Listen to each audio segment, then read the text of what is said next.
Good morning, Kelly.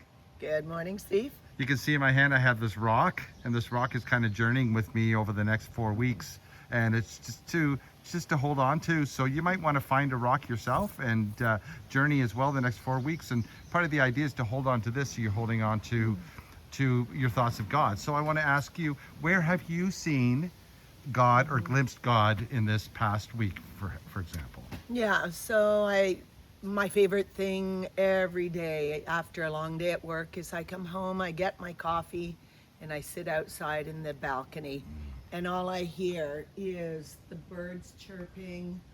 I hear the wind, or I feel the wind. I hear the wind in the trees, and it's just so beautiful what God has created.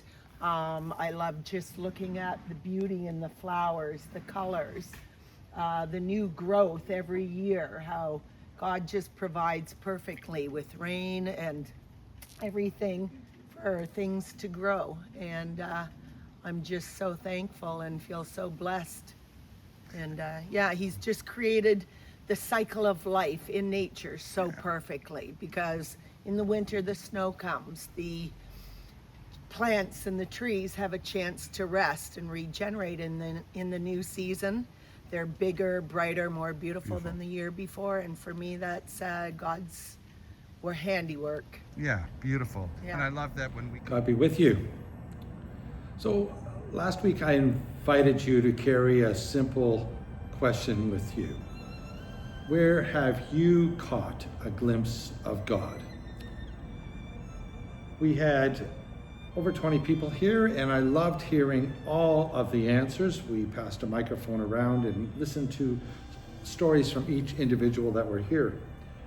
They reminded us that glimpses of God can appear almost anywhere, whether in another person, in creation, in a moment of kindness, or in the people that simply love us for who we are. So a little river has been created in the middle of our worship space here for Church Tuesday. And this coming Tuesday, the 18th, we will gather and circle around it. At one end of the river is the baptismal font, which is here in front of me. Water runs through our faith. Water brings life, and water refreshes us. Water carries us from one place to another. And in baptism, water becomes a sign of something God wants one of us to know. And that, most importantly, is that we belong. So our theme for this coming Tuesday is one simple word. It's beloved. When Jesus was baptized in the Jordan River, he heard a voice saying, "You are my beloved." And I love those words that came before Jesus had preached a sermon, had healed anyone, or even performed a miracle. He didn't have to prove anything at first, because he was already loved. And I think many of us need to hear that. I know I do.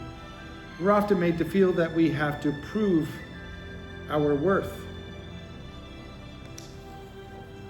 We have to prove that we matter because of what we accomplish and how much we contribute, or what other people think of us.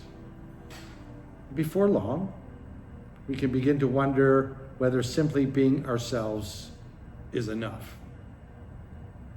It can be really exhausting, right, to try to earn something God has already given us. So this Tuesday, we'll have the joy of baptism.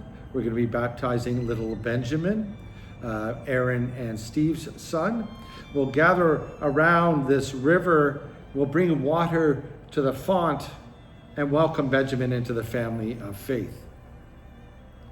And his baptism will remind us all of something.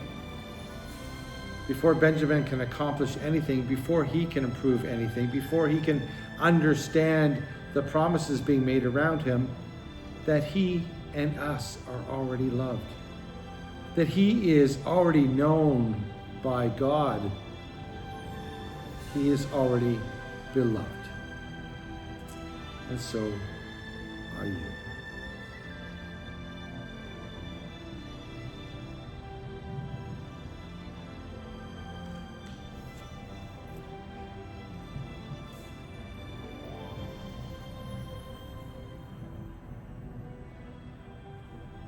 Perhaps the people who love us help us believe something that can sometimes be difficult to believe on our own, that we belong and that lives matter. So before we gather on Tuesday, I invite you to carry this simple question with you. Who has helped you know that you are loved just as you are?